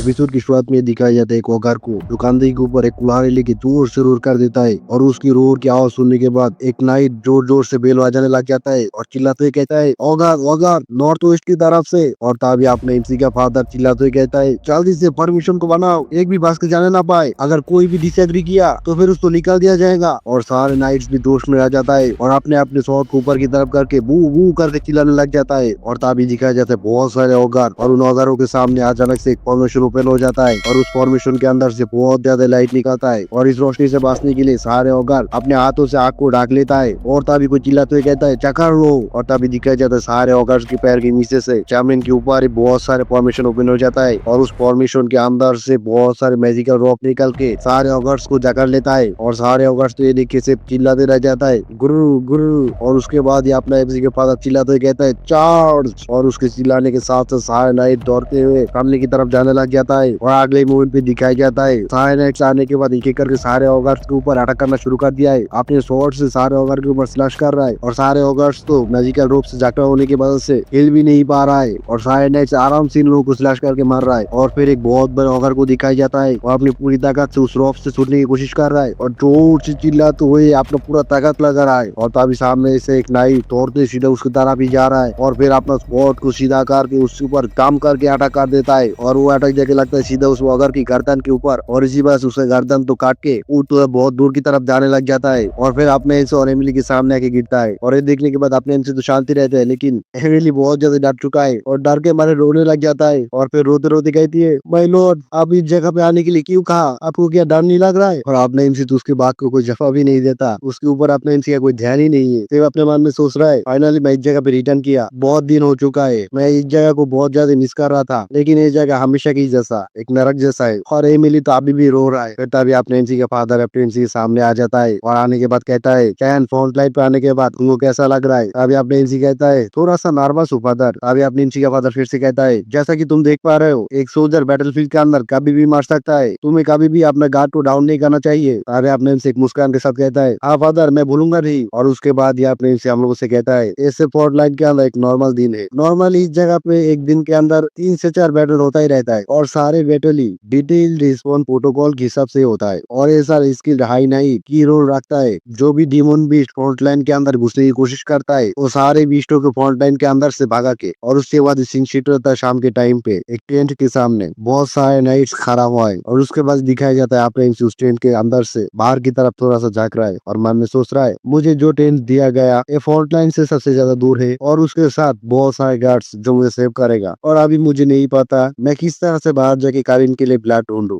मुझे लगता है आधी रात तक मुझे इंतजार करना होगा। और पीछे दिखाया जाता है एमिली तो पूरी तरीके से चादर मोड़ के उसके अंदर ही कांप रहा है, और आपने एमसी पीछे की तरफ देखते कहता है तुम क्या कर रहे हो एमिली? अभी एमिली अपना सार को बाहर की तरफ निकलते ही कहता है आपने सुना नहीं योगेश ने क्या कहा? उन्होंने कहा आपको पता ही नहीं आप कभी इस जगह पे मारे जाओगे। और आपने एमसी कहता है अगर ऐसा ही है तो फिर तुम तुम्हारा सावन को पिक करके घर चले जाओ। और एमिली एमसी की बात सुनने की वजह से बहुत ज्यादा गुस्से में आ जाता है और गुस्से में कहता है आपके मेरे साथ मजाक कर रहे हो? आप मेरे बिना हेल्पलेस है। और क्रीपी सा लुक देते हुए कहता है ये जगह डिमोन बीच से गिरा हुआ है, अगर मैं डर के भाग जाऊंगा तो आपका ध्यान कौन रखेगा? और फिर गुस्से में बाहर की तरफ चले जाती है और जाते जाते कहती है आप अंदर ही रहेगा माय लॉर्ड, अभी खाने का टाइम हो चुका है। और आप डेंसी कहता है एमिली इस बार में किया, लेकिन एमिली पहली बार दिखाया जाता है और वो जगह पूरी तरीके से साइलेंट हो जाता है। और फिर आपने एमसी देख की भी सा स्माइल देते हुए मन में सोचता है देखने में ऐसा लग रहा है उसके मास्टर के लिए उसके पास जीरो रिस्पेक्ट है। अभी सीन शिफ्ट होता है आधी रात में, बेड के ऊपर अपने पुतले को चादर से मोड़ देता है और फिर कहता है तो फिर अभी मैं जा सकता हूँ। अभी पीछे से एमिली का आवाज आता है, आपके इस जगह पे भी एक्सरसाइज के लिए बाहर जाएंगे माय लॉर्ड। अभी एमसी कहता है ओ तुम जाग चुके हो, और एमिली तो अपने आंखों को मुड़ाते हुए कहती है आप कितना ज्यादा मेहनती हो, शायद ये ग्रेस आपके लिए बहुत ज्यादा प्राउड होगा। और तभी आपने एमसी अपने सर के ऊपर अपना हुडी का कैप को लगा देता है और एमिली से कहता है मैं जल्दी वापस आ जाऊंगा, हमेशा की जैसा मैं तुम्हारे ऊपर काउंट कर रहा हूँ, मैं अभी भी बेड के ऊपर सो रहा हूँ, समझ गया। अभी एमिली कहता है ऑफ कोर्स माय लॉर्ड। अभी दिखाया जाता है अपने एमसी बाहर तो बहुत जोर जोर से डर रहा है और हमारे में सोच रहा है अभी इतने रात में सिक्योरिटी थोड़ा सा कम था, अभी मैं इस चीज को करने जा रहा हूँ, यही मेरा इकलौता चांस है। और फिर एक पत्थर के ऊपर से जंप करके नीचे आ जाता है और इस जगह का नाम होता है थर्ड स्टारेंस of the black knees foggy descent. और आपने इसे लैंड करने के बाद मैं सोचता है मुझे इस जगह के बारे में परफेक्टली पता है। और तभी दिखाया जाता है बहुत सारे हेल रूम को, और आपने इन सारे मोस्टर को देखते हुए सोचता है ये स्पॉट एक हाई रिस्क एरिया है जहाँ पे बहुत सारे मोस्टर रहता है, काइन को टेस्ट करने के लिए ये जगह परफेक्ट है। कारिन तुम भी एग्री करते हो ना। और उसके बाद ही काइन को बाहर निकल लेता है और काइन भी कहता है मुझे तो ब्लड के स्मेल आ रहा है, मैं अपने आप को रोक नहीं पा रहा हूँ। और आपने एमसी को दिखाया जाता है खतरनाक रूप में, और काइन फिर से कहती है जल्दी से कुसु काट दीजिए। और तभी सारे हेल हुन भी अपने एमसी के ऊपर अटैक करने के लिए आ जाता है, और आपने एमसी भी साइड में पूरी तरीके से रेडी है। और कारिन से कहता है तो फिर ठीक है कारिन, और फिर कारिन को पकड़ के दौड़ते हुए मॉन्स्टर की तरफ जाते हुए कहता है सबको काट डालो।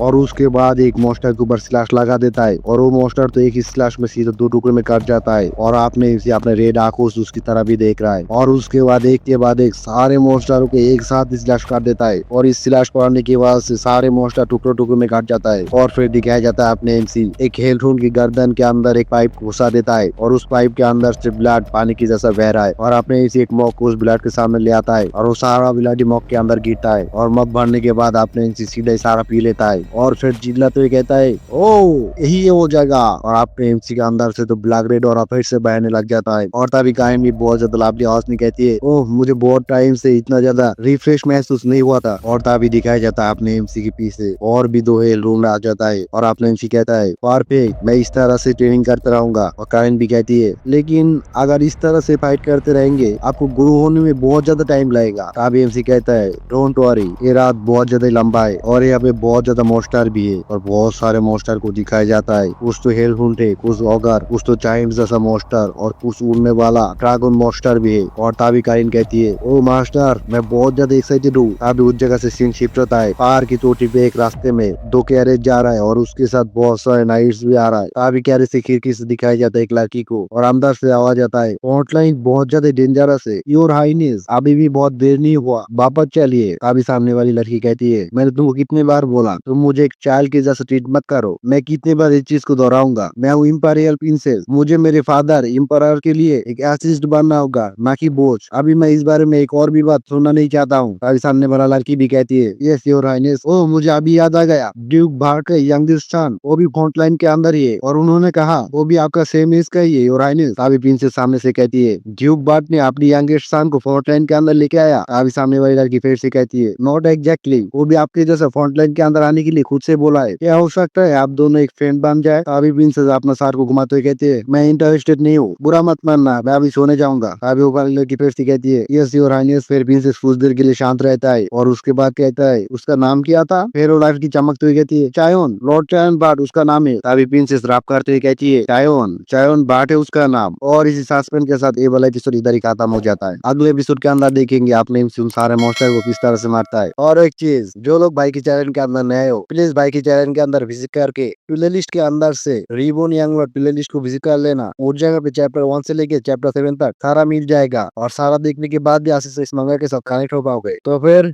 वीडियो का भी स्टार्ट करता हूँ।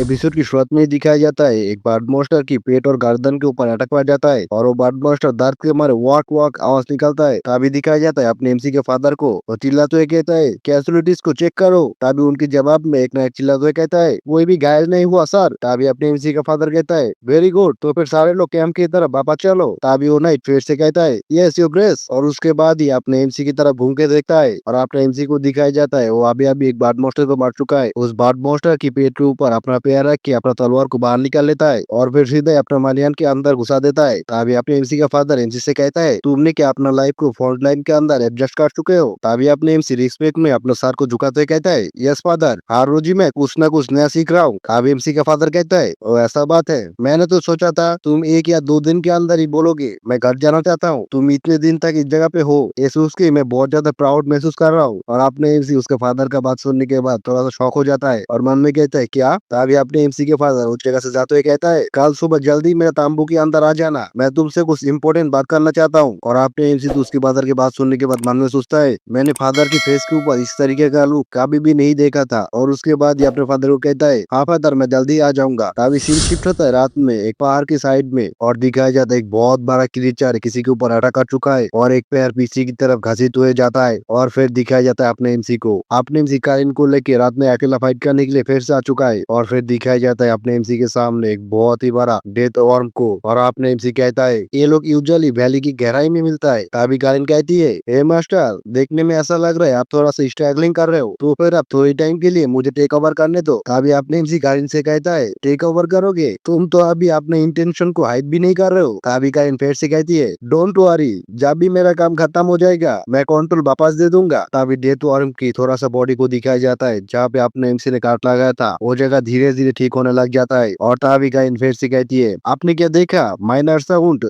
जल्दी हील हो गया, आपने अभी तक जितना भी स्लैश किया वो सारा टाइम का बर्बादी था। तभी अपने एमसी मन में सोचता है उसने सही कहा, ये भाई थोड़ा सा भी आगे नहीं बढ़ा, मैं अभी तक 1 महीने से ट्रेनिंग कर रहा था और काउंटलेस डिमोन बीस्ट का भी ब्लड पिया, लेकिन ये सब कुछ मिला के भी काफी नहीं है। और तभी दिखाया जाता है आर्थर अचानक से अपना मुंह को खोल के अपने एमसी के ऊपर अटैक कर दिया है। और अपने एमसी कहता है मेरे पास अभी कोई चॉइस नहीं है, तो फिर ठीक है मैं तुम्हारा गेम को खेलना चाहता हूँ कारिन। और कारिन भी बहुत ज्यादा खुश होता है, कहता है टेराफिक इट इज शो टाइम। और उसके बाद ही कन्वर्ट होने लग जाता है। कारिन ने अपने एमसी के ऊपर पूरी तरीके से कंट्रोल ले चुका है और कंट्रोल लेने के बाद ही एक के बाद एक आर्थवर्म की पूरा बॉडी के ऊपर स्लैश कर देता है। इतना ज्यादा स्लैश कर चुका है गिन भी नहीं सकता और सीधे पीछे की तरफ आ जाता है। और वो आर्थवर्म तो दर्द के मारे गुर्राते रह जाता है। और कारिन मन में सोचता है तेरे स्टिकी स्किन मेरा कोई मैच नहीं है। और अपने एमसी और कारिन को मिला के एक बहुत ही ओपी वाला लुक में दिखाया जाता है और इस ट्रांसफॉर्मेशन का नाम होता है मिस्ट्री ब्लेड 8 फ्लोटरिंग पेटल्स। नाम भी बहुत ज्यादा मुश्किल है, दांत ही टूट जाता है। ओ सॉरी सॉरी, ये उस ट्रांसफॉर्मेशन का नाम नहीं है, ये तो अपना कारिन का नया अटैक का नाम है। और उसके बाद दिखाया जाता है वो नया अटैक को एक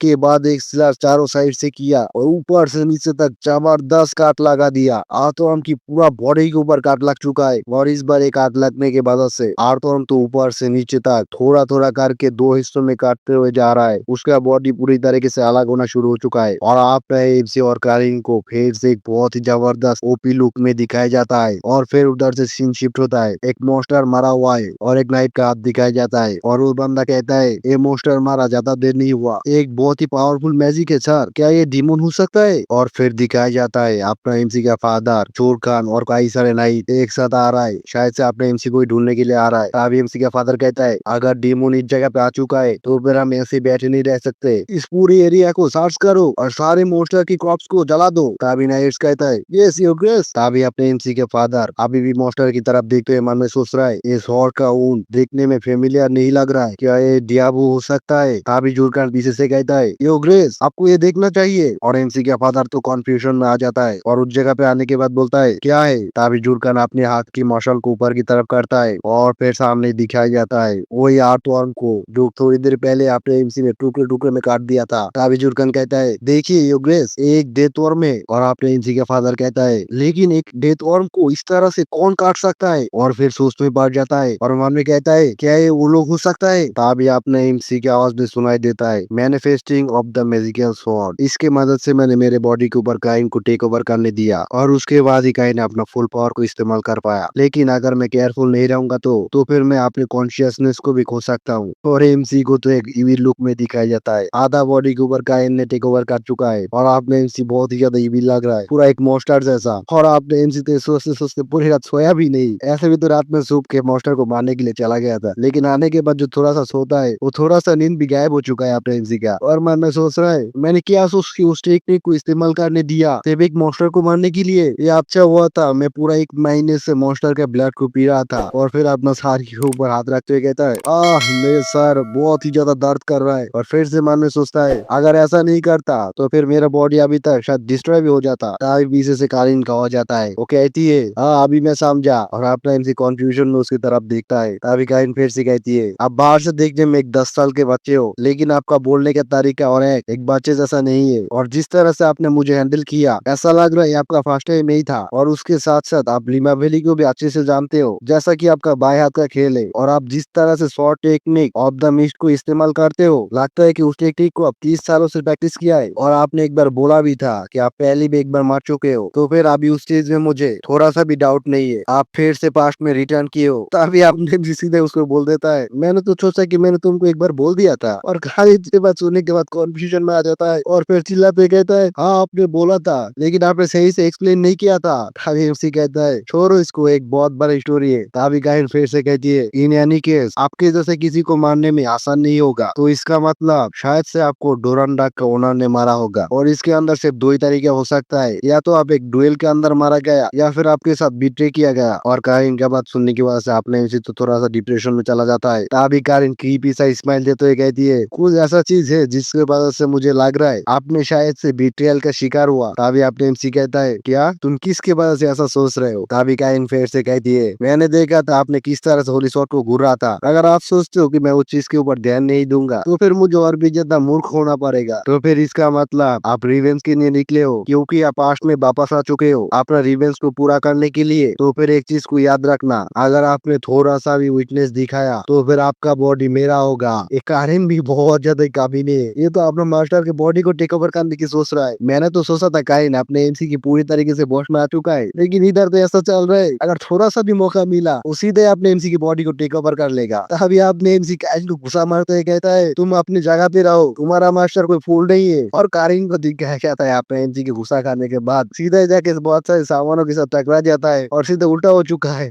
और तभी आपने एमसी मारने सोचता है सेम ओल्ड कारिन कुछ भी चेंज नहीं हुआ। और उसके बाद ही अपना कपड़ा को पहन के अपना टेंट के अंदर से बाहर निकल के आता है। और बाहर निकलने के बाद चारों तरफ देखते हुए अपने एमसी मन में सोचता है क्या चल रहा है यहाँ पर आज सब कुछ इतना बिखरा बिखरा क्यों लग रहा है। तभी एमिली एमसी के पास में आ जाता है और आके कहती है माय लॉर्ड आप जाग चुके हो। तभी अपने एमसी कहता है एमिली क्या हो रहा है यहाँ पर। तभी एमिली कहती है मुझे शुरू से पता नहीं लेकिन क्या आप बिलीव करोगे कल रात इन लोगों को लीमा वैली के एंट्रेंस के सामने ही एक हाई लेवल का मॉन्स्टर मिला। तभी एमसी मन में सोचता है क्या एमिली वो डेड वर्म के बारे में बोल रहा है। तभी एमिली कहती है इतने दिनों के अंदर पहली बार एक इस लेवल की मॉन्स्टर को डिस्कवर किया गया कैंप के सामने ही। तभी एमसी कहता है और कुछ है एमिली। और एमिली शॉक होते हुए कहता है क्या। तभी एमसी कहता है क्या उन लोगों ने और कुछ मेंशन किया है एमिली जैसा कि उन लोगों ने नोटिस किया है एक सस्पिशियस पर्सन या फिर मेरे बारे में कुछ। तभी पीछे से कार जाना जाता है और आके कहता है लॉर्ड चायोन हाइगेस आपको ढूंढ रहा है। तभी अपने एमसी मन में सोचता है ये अच्छा नहीं है पिछले नाइट में फादर और नाइट जब अचानक से आ गया मुझे उस जगह से भागना पड़ा मुझे चांस ही नहीं मिला कि मैं उस डेथ वर्म के बारे में कुछ करूं। मैं सोच रहा था जब तक मैं एकेडमी के अंदर ना जाऊं तब तक उन लोगों की रेडार के बाहर ही जाऊं। तभी सीधे अपना फादर की कैंप के अंदर घुस जाता है और रिस्पेक्ट के साथ कहता है चायोन younger son of the house ब्राड आपके सामने हाजिर है योर ग्रेस। और मन में सोच रहा है डेफिनेटली फादर को पता चल चुका है। तभी उसके फादर कहता है गुड मॉर्निंग चायोन। और आपने एमसी तभी भी मन में सोच रहा है शायद से फादर अभी लास्ट नाइट की डिस्टर्बेंस के बारे में पूछेगा। और उसके फादर तो कहता है बैठ जाओ। और आपने एमसी अभी भी छाड़ झुका के खड़ा हुआ है वो तभी भी बहुत ही ज्यादा नर्वस है और मन में सोच रहा है मैं उनको क्या बोलूंगा। और इसी सस्पेंस के साथ ये वाला चैप्टर इधर ही खत्म हो जाता है। The reborn young lord is an assistant manga के चैप्टर 8 के अंदर हम लोग देखेंगे आपने एमसी ने पिछले चैप्टर के अंदर जिस डेथ वर्म को मारा था और उसी की वजह से आपने एमसी के फादर को एमसी के ऊपर तो थोड़ा बहुत शौक हो जाता है। और उसके बाद आपने एमसी को थोड़ा बहुत क्वेश्चन करता है और क्या क्या क्वेश्चन होता है आपने एमसी किस तरह से अपने फादर से बचता है ये भी देखेंगे वीडियो के अंदर। और उसके साथ साथ आपने एमसी का प्रिंसेस का मुलाकात हो जाता है एमसी के साथ आज के इस एपिसोड के अंदर ही। और किस तरह से इन लोगों के साथ बातें चालू होता है ये भी देखेंगे। ये सब कुछ देखने के लिए वीडियो को पूरा देखना होगा। तो फिर वीडियो को अभी स्टार्ट करता हूँ।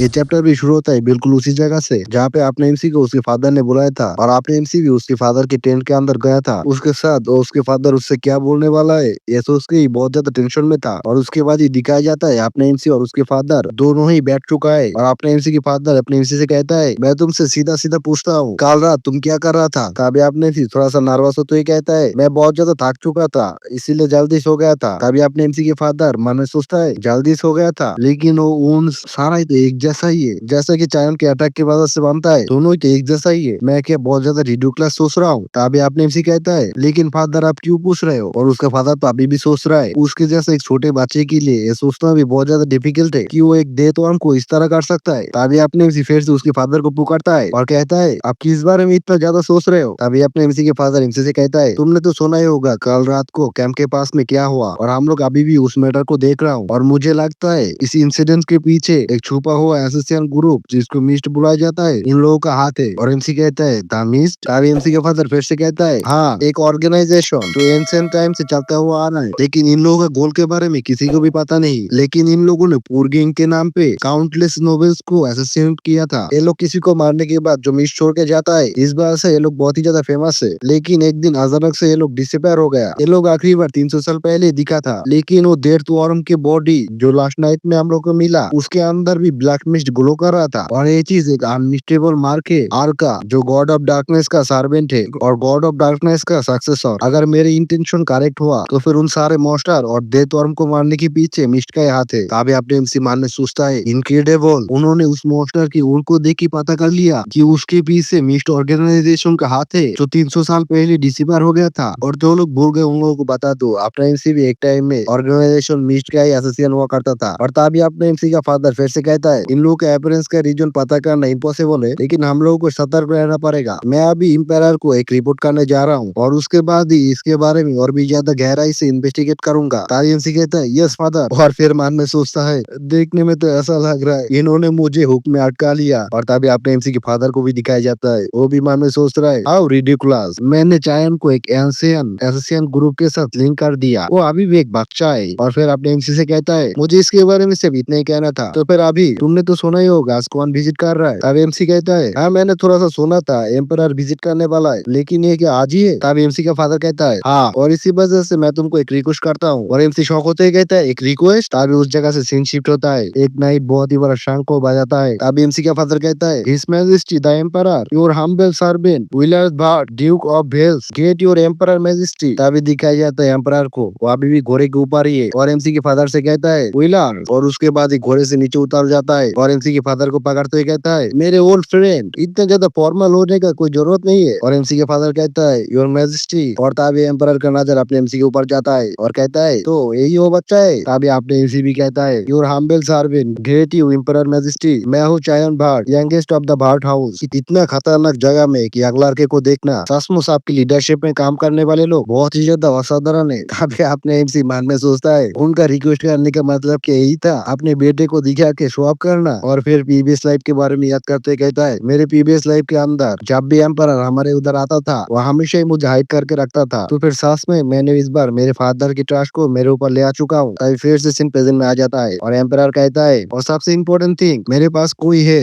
मैं जिनको आप लोगों के साथ इंट्रोड्यूस करवाना चाहता हूँ। और पीछे का एक बंदा तो उस कैरेज को खोलने लग जाता है और उसके अंदर से बाहर निकल के आता है प्रिंसेस। और आने के बाद ही गेट करते हुए कहता है, the imperial princess of the vice emperor आरिन सेलुस। और आपने उसको देखने के बाद मन में सोचते है, आरिन सेलुस एक ट्रेजिक प्रिंसेस। और फिर से सुबह की फ्लैशबैक में चला जाता है, जब अपने एमसी के फादर ने कहा था, आज प्रिंसेस को मैं तुम्हारे ऊपर छोड़ना चाहता हूँ, प्रिंसेस का देख रेख तुम करोगे। और आप एमसी को कहता है, नहीं, आप क्या बोलना चाहते हो? तब एमसी का फादर कहता है, तुमको इतना ज्यादा परेशान होने की जरूरत नहीं है, जब भी वो लोग आएगा तुमसे प्रिंसेस के साथ थोड़ा सा कंपनी दोगे, बस सिर्फ इतना ही। और उसके अलावा तुम दोनों एक ही एज के हो, और जब तुम एकेडमी के अंदर जाओगे उनके साथ तो मिलोगे ही। तब एमसी अपने फ्लैशबैक को फिर से याद करता है, फ्लैशबैक के अंदर फ्लैशबैक, मेरे पिछले लाइफ में एकेडमी के अंदर प्रिंसेस के साथ 2-3 बार मुलाकात हुआ था, क्योंकि हम लोग एक ही क्लास में था, इसी वजह से। तब एमसी का फादर कहता है, एम्परल फैमिली के साथ दोस्ती करके तुम कुछ भी नहीं खोगे, तुम्हारे पास ज्यादा टाइम तो नहीं है, लेकिन मैं चाहता हूँ तुम दोनों साथ साथ ही ग्रो करो। और आपने एमसी मन में सोच रहा है, मैं बोलना तो नहीं चाहता हूँ, लेकिन मुझे पता है फादर किस बारे में बात कर रहा है। वो चाहता है मैं भी उस तरीके का फैन बनूं जैसा कि एम्परर और फादर है, लेकिन उन्होंने रॉन्ग टारगेट को पिक कर लिया। प्रिंसेस कुछ ज्यादा इंपॉर्टेंट रोल प्ले नहीं कर पाएगा, और अभी सिर्फ मुझे ही पता है इस फ्यूचर के बारे में, तो अभी मैं इन लोगों को एक्सप्लेन तो नहीं कर सकता। मैं चाहूँ तो इसको ठीक भी कर सकता हूँ, लेकिन अभी मेरे पास कोई चॉइस नहीं है। और दिखाया जाता है सारे लोग पैदल पैदल कैंप की तरफ जा रहा है, और आपने एमसी तो प्रिंसेस के पीछे पीछे जा रहा है। और तभी एमसी को आ जाता है, हे, और दिखाया जाता है प्रिंसेस ने अपने एमसी को आवाज लगा दिया। ओ एक चीज तो मैं बोलना भूल ही गया, हम लोगों ने तो छोड़ ही रखा है प्रिंसेस अपने एमसी का गर्लफ्रेंड बनेगा और अपने एमसी के फादर ने एमसी को मौका दे दिया प्रिंसेस के क्लोज आने के लिए। बस आगे देखना बाकी है किस तरह से अपने एमसी प्रिंसेस को पटा लेता है, लेकिन ऐसा लग रहा है अपने एमसी को कोई इंटरेस्ट नहीं है उसके ऊपर। तो फिर कहानी में फिर से वापस आता हूँ। तभी प्रिंसेस कहती है ये रिवर रेड क्यों है, और एमसी पीछे से कहता है ओ ये तो ब्लड रिवर है, और प्रिंसेस शौक होते कहता है ब्लड रिवर। तभी एमसी फिर से कहता है ये लिमा वैली के अंदर से शुरू होता है और इस रिवर को रेड होने के वजह बहुत ही ज्यादा सिंपल है। कुछ ऐसे मोस्टर जो बहुत ही ज्यादा घायल या फिर बुरा हो चुका है वो लोग और कम्पीट नहीं कर सकता है, और इसी वजह से वो लोग अपने आप ही रिवर के अंदर कूद जाता है और उसके बाद ही उन लोगों का मैजिक और ब्लड रिवर के पानी के साथ डिकम्पोज होने लग जाता है और इसी वजह से रिवर का पानी लाल हो जाता है। और भी इनसे शौक होता है कहता है तुम मुझे ये बोल रहे हो कि जितना भी मोस्टर बाकी है, और तभी अपने एमसी फिर से कहता है हाँ सारे मोस्टर इसी पानी को पीता है और इसके अंदर ही पोटी करता है और ये रिवर बहुत ही ज्यादा गंदा है, तो प्लीज योर हाइनेस इससे दूर ही रहना। और प्रिंसेस का हालात दिखाया जाता है,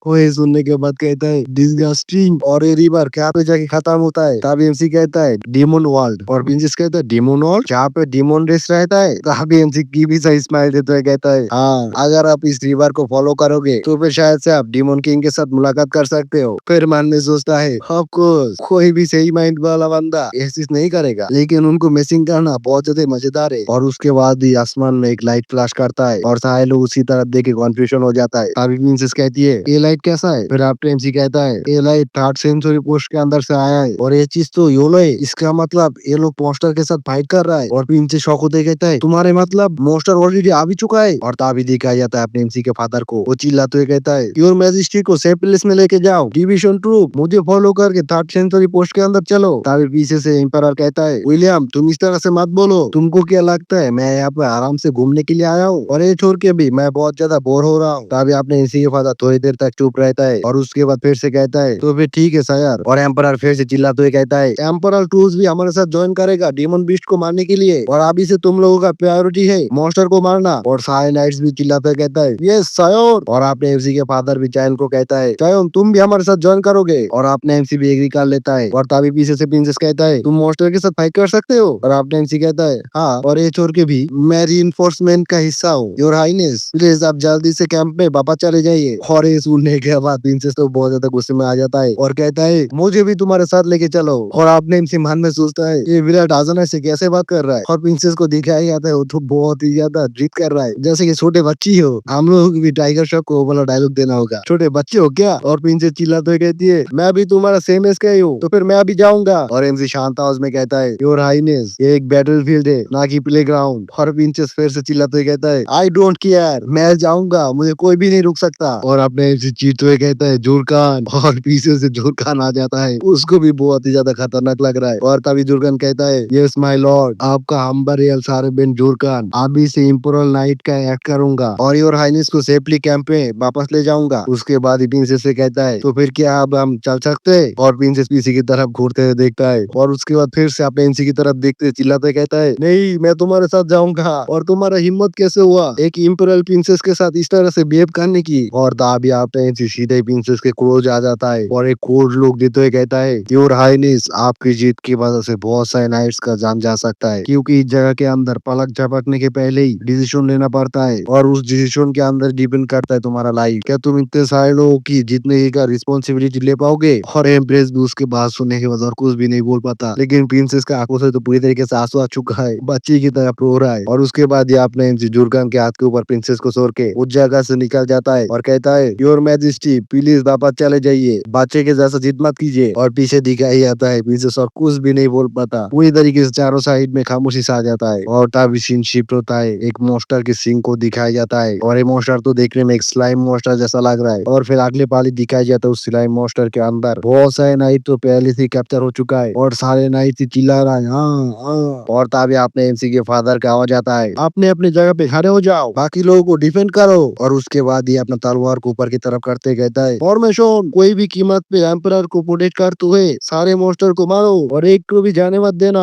और सारे नाइट भी जोश में आ करके चिल्लाते हुए अटैक करने के लिए जा रहा है। और इसी सस्पेंस के साथ ये वाला एपिसोड इधर ही खत्म हो जाता है। अगले एपिसोड में इस फाइट का अगले हिस्सा देखेंगे, ये फाइट अभी शुरू हुआ। और एक चीज जो भी लोग भाई के चैनल में नए हो भाई के चैनल को सब्सक्राइब कर देना और बेल आइकन को ऑल पे सेट कर देना, तो फिर नेक्स्ट वीडियो का नोटिफिकेशन जल्दी आ जाएगा। अगर ये वीडियो तुम लोगों को अच्छा लगा तो लाइक भी कर देना और कमेंट में बता देना। तो फिर आज के लिए इतना ही, बाय बाय।